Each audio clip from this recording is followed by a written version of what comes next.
آج کی اس محفل میں چند چھوٹے چھوٹے ایسے کلمات کہ جن کے پڑھنے سے انسان کے گناہ دھل جاتے ہیں اور اس کے نامے اعمال میں نیکیاں لکھی جاتی ہیں، اور اتنی نیکیاں ملتی ہیں کہ حدیث پاک کا مفہوم ہے کہ فرشتے اس کی نیکیاں لکھ لکھ کر تھک جاتے ہیں۔ تو ایسی چند باتیں میں آپ کو بتلاؤں گا تاکہ آپ اس کی پابندی کریں۔ پھر توجہ فرمائیں کہ یہ چھوٹی چھوٹی باتیں ہوں گی لیکن اتنی قیمتی، اللہ تعالیٰ کے ہاں اتنا ان کا مقام ہے کہ ان کلمات کو کہنے والا بندہ اپنے گناہوں کو دھلوا لیتا ہے اور اتنا اجر ملتا ہے کہ حدیث پاک میں فرمایا گیا کہ فرشتے اس بندے کی نیکیاں لکھ لکھ کر تھک جاتے ہیں۔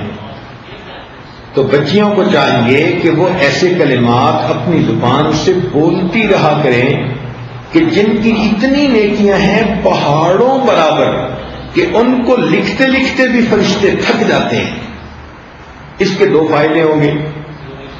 ایک تو قیامت کے دن آپ کے پاس نیکیوں کا ذخیرہ بہت ہوگا، اور دوسری بات یہ ہوگی کہ ان نیکیوں کے کرنے کی وجہ سے آپ کے جو پہلے گناہ ہو چکے ان کی ظلمت دھل جائے گی۔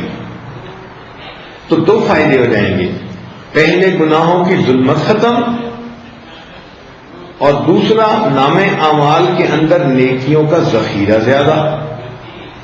تو دیکھو یہ کتنی مزے کی بات ہے۔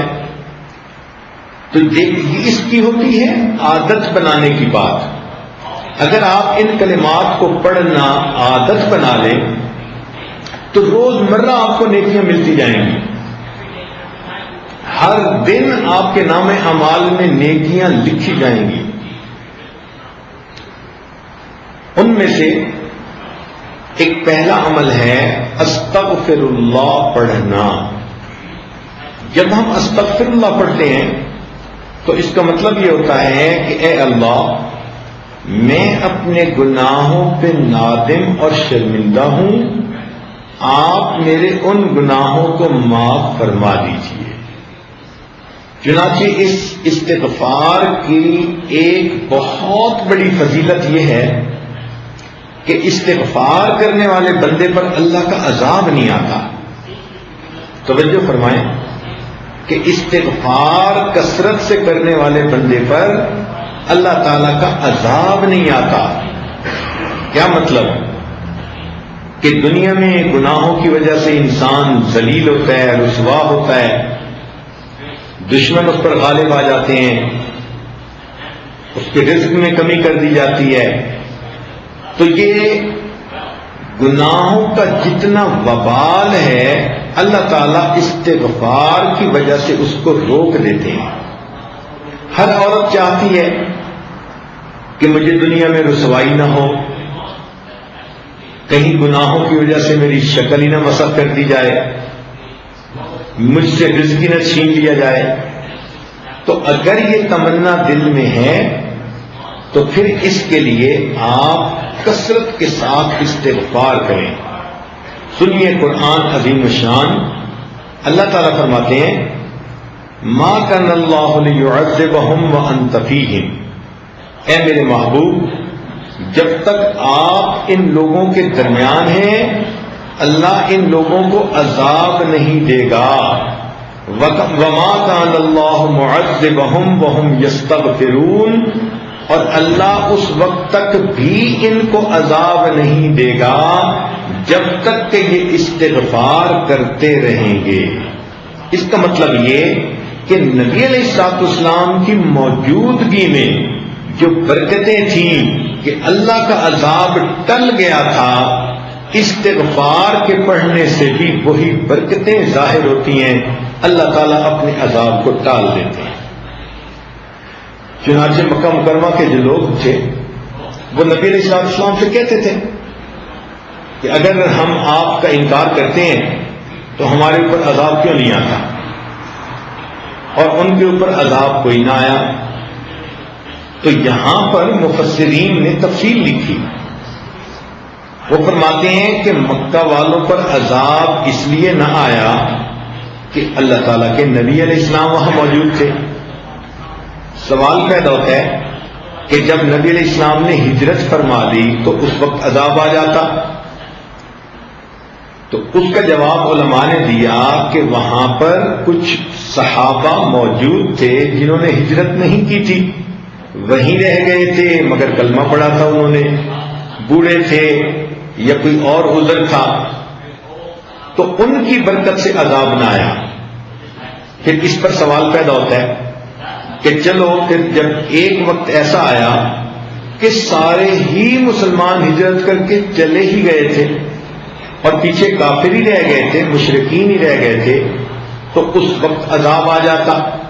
تو مفسرین نے لکھا کہ ان مشرکین کی عادت تھی کہ جب یہ طواف کرتے تھے بیت اللہ کا تو غفرانک کا لفظ کہا کرتے تھے. غفرانک کا, اے اللہ ہماری مغفرت کر دے, یہ بھی استغفار ہے. تو مشرکوں کے اس لفظ کے کہنے کی وجہ سے اللہ نے ان کو بھی عذاب سے بچائے رکھا. تو اگر مشرک یہ لفظ کہہ دے اللہ اس کو عذاب سے بچا دیتے ہیں, تو اگر مومن کہے گا تو پھر اللہ تعالیٰ کتنے مہربان ہوں گے. لہذا آپ استغفار کی کثرت کریں. دن میں 100 مرتبہ صبح اور شام تو کم سے کم درجہ ہے. زیادہ پڑھنا چاہیں تو زیادہ بھی پڑھ سکتی ہیں. کام کاج کے دوران بھی استغفر اللہ استغفر اللہ استغفر اللہ اپنی زبان پہ رکھ سکتی ہیں. جتنا استغفار زیادہ کریں گی 2 فائدے ہوں گے. ایک تو گناہ دھل جائیں گے, اور دوسرا اس کی وجہ سے اللہ تعالیٰ کا غضب ہٹ جائے گا, اللہ کا عذاب ٹل جائے گا. اب آپ تھوڑی دیر کے لیے بیٹھ کے سوچیں نا کہ اگر ہمارے اوپر اللہ تعالیٰ کا عذاب آ جائے تو ہم تو کسی کو شکل دکھانے کے قابل نہ رہیں. آج جو جی رہے ہیں تو یہ اللہ رب العزت کی صفت ستاری کے صدقے جی رہے ہیں. اس لیے ہمارے اوپر استغفار کرنا بڑا ضروری. ویسے قرآن مجید میں فرمایا گیا کہ جو لوگ کثرت سے استغفار کرتے ہیں تو ان کو 5 فائدے ملتے ہیں. ایک فائدہ تو یہ انہ کان غفارا, کہ ان بندوں کے جو استغفار کرتے ہیں ان کی مغفرت کر دی جاتی ہے. دوسرا فائدہ کہ جہاں پر استغفار کثرت سے ہوتا ہے اللہ تعالیٰ بارشیں برساتا ہے, ان کو قحط سالی سے بچا لیتا ہے. وَيُمْدِدْكُمْ بِأَمْوَالٍ, جو لوگ استغفار کرتے ہیں اللہ تعالیٰ ان کے مال میں برکت دے کر ان کی مدد کرتے ہیں. وَبَنِينَ, اور جو لوگ استغفار کثرت سے کرتے ہیں اللہ تعالیٰ ان کو بیٹے عطا کرتے ہیں.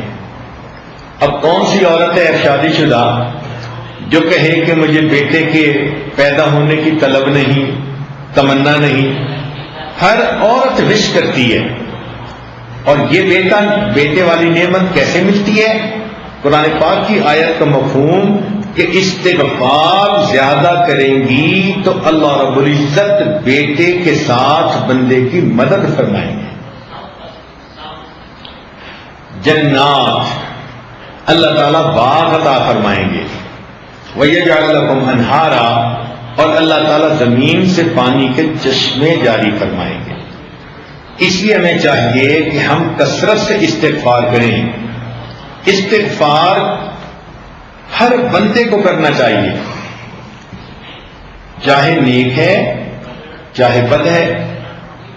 اس لیے کہ اگر کافر ہے تو کفر سے توبہ استغفار کرے, اگر عام مسلمان ہے تو اپنے گناہوں سے توبہ استغفار کرے, اگر گناہوں میں ملوث نہیں ہوتا, نیک بندہ ہے, تو اس کے دل میں بھی جو غفلت آ جاتی ہے اس سے استغفار کرے. اور اگر کوئی کہے کہ میرا دل غافل بھی نہیں ہوتا, تو ایسے بندے کے دل و دماغ میں بھی شیطان وسوسے تو ڈالتا ہے, ان وساوس سے شیطانی پہ استغفار کرے.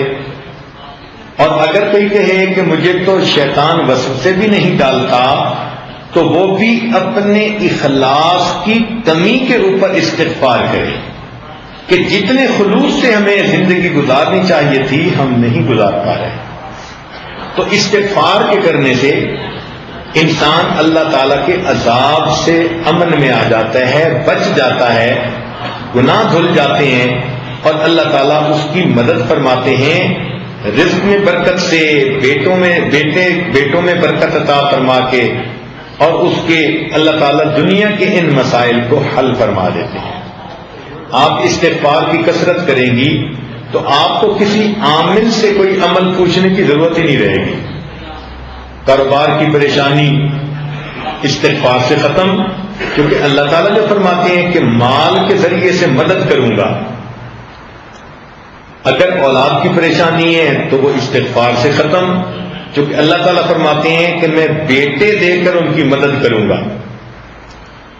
اگر کسی کا کام نہیں چلتا تو جیسے اللہ فرماتے ہیں کہ میں باغوں سے پھل عطا کروں گا، اللہ تعالیٰ ان کو دکان سے بھی پھل عطا فرمائیں گے، کاروبار اچھا چلے گا۔ تو ایک استغفار کی کثرت سے ہماری زندگی کے کتنے مسئلے حل ہو جاتے ہیں۔ دوسرا کام یہ کہ انسان کی زندگی میں کبھی خوشی ہوتی ہے، کبھی غمی ہوتی ہے، کبھی کام مرضی کے مطابق ہوتے ہیں اور کبھی کام مرضی کے خلاف ہوتے ہیں۔ تو اگر تو کام مرضی کے مطابق ہوں تو ہمیں اللہ کا شکر ادا کرنا چاہیے،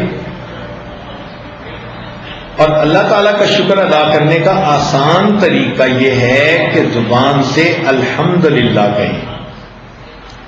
ہمیں چاہیے کہ ہر نعمت پر ہم اللہ کا شکر ادا کریں۔ اس شکر ادا کرنے کی فضیلت یہ ہے کہ آئی ہوئی نعمت انسان سے واپس نہیں لی جاتی۔ لئن شکرتم لازیدنکم، اللہ تعالیٰ فرماتے ہیں کہ اگر تم شکر ادا کرو گے ہم اپنی نعمتیں اور زیادہ عطا فرمائیں گے۔ اب مثال کے طور پر کتنے کام ہماری مرضی کے مطابق ہوتے ہیں، تو جب بھی کوئی کام مرضی کے مطابق ہو تو چپکے اپنے دل میں اللہ کا شکر ادا کر لو، اپنی زبان سے الحمدللہ پڑھ لو۔ جب آپ نے کسی کام پہ الحمدللہ پڑھ لیا تو گویا آپ نے اللہ تعالیٰ کا شکر ادا کر دیا۔ مثال کے طور پر اللہ تعالیٰ نے ہمیں ایمان عطا فرمایا، اس کا خیال آئے تو کہو الحمدللہ۔ اللہ تعالیٰ نے آپ کو صحت عطا فرمائی، بیماری کوئی نہیں، خیال سوچ میں آئے تو کہو الحمدللہ۔ اللہ تعالیٰ نے آپ کو عزت کی زندگی دی تو یہ خیال آئے تو کہو الحمدللہ۔ اللہ تعالیٰ نے آپ کو عزت کی روزی گھر بیٹھ کر عطا فرمائی، یہ خیال آئے تو کہو الحمدللہ۔ اللہ تعالیٰ نے آپ کو اولاد عطا فرمائی، بیٹے بھی دیے، بیٹیاں بھی دیں، جب ان پہ نظر پڑے تو کہو الحمدللہ۔ اللہ رب العزت نے آپ کو اپنا گھر دیا، سر چھپانے کا در دیا، جب اس کو دیکھیں تو کہو الحمدللہ۔ اگر کوئی آپ کی تعریف کرے، کوئی عورت آپ کو کہتی ہے آپ نے بڑا اچھا کیا، میں بہت خوش ہوں، تو اس تعریف پر کہو الحمدللہ۔ اگر آپ کے بچے بخیریت سکول سے واپس آ گئے، ان کو دیکھتے کہو الحمدللہ۔ اگر آپ کے بچے شوق ذوق کے ساتھ پڑھتے ہیں تو کہو الحمدللہ۔ اگر وقت پہ آپ نے کپڑے دھو لیے، تیار ہو گئے، کہو الحمدللہ۔ اگر آپ نے کھانا وقت پہ پکا لیا کہو الحمدللہ۔ اگر آپ کے گھر مہمان آئے اور وہ خوش واپس گئے کہو الحمدللہ۔ اگر آپ کو وقت پہ نماز پڑھنے کی توفیق مل گئی کہیں الحمدللہ۔ آپ نے وقت پہ تلاوت پابندی کے ساتھ کر لی، اذکار مراقبہ پابندی کے ساتھ کر لیا کہیں الحمدللہ۔ اگر آپ ایک دن بے پردگی سے بچ گئی پردے کا آپ نے خیال لحاظ رکھا تو کہو الحمدللہ. اگر آپ نے کسی دل میں کسی کا دل نہیں دکھایا تو کہو الحمدللہ. معلوم ہوا کہ جب بھی کوئی کام آپ کی مرضی ایکسپیکٹیشن کے مطابق ہوتا ہے، اس کام پر اگر آپ الحمدللہ کہہ لیں گی تو اللہ تعالیٰ کی شکر گزار بندیوں میں شامل ہو جائیں گی. جب آپ کا دل خوش ہو کسی بات پہ، سکون ہو تو کہو الحمدللہ. آپ کا خامن گھر آیا اور مسکراتے چہرے کے ساتھ آیا، آپ کو دیکھ کے مسکرایا، کہو الحمدللہ. ناشتہ آپ نے ٹھیک وقت پہ خامن کو کروا دیا، کہو الحمدللہ. بچوں کو خوش کھیلتا دیکھا، کہو الحمدللہ. آپ کو کسی دن ساس نے تنگ نہیں کیا، کہو الحمدللہ. نند نے کسی دن آپ کو تانا نہیں دیا، کہو الحمدللہ. اگر آپ کی کوئی دعا قبول ہو گئی کہو الحمدللہ. آپ سوئیں اور آپ کو پرسکون نیند آئی تو جاگنے پہ کہیں الحمدللہ. بھوک لگی تھی، آپ نے کھانا کھا لیا، پیٹ بھر کے کہو الحمدللہ. پیاس لگی تھی، ٹھنڈا پانی اللہ نے دیا، پی کر کہیں الحمدللہ. نرم بستر اللہ نے سونے کے لیے عطا فرمایا، بستر پر لیٹتے ہی کہیں الحمدللہ. تو اگر آپ غور کریں تو مجھے تو لگتا ہے کہ ہمیں ہر وقت ہی الحمدللہ کہنا چاہیے. حالانکہ ہماری عورتیں دن میں ایک دفعہ بھی نہیں کہتی ہوں گی الا ماشاء اللہ. تو غور کریں کہ کتنی غفلت کی زندگی ہم گزار رہے ہیں کہ ہمیں تو لمحے لمحے اللہ کی نعمت پر شکر ادا کرنا چاہیے تھا اور ہمیں اس بات کا احساس ہی نہیں. اور اللہ کی ان نعمتوں کو ہم ایسے استعمال کرتے ہیں جیسے کہ ہمارا حق تھا جو اللہ نے ہمیں دے دیا. حالانکہ جن کو یہ نعمتیں نہیں ملی ان سے جا کے پوچھو نا. اب جس بچی کا رشتہ نہیں آتا اس سے پوچھو کہ وہ دل میں کتنا دکھی ہوتی ہے. آپ کو اللہ نے اگر محبت کرنے والا خامن دیا تو کیوں زبان سے نہیں نکلتا الحمدللہ؟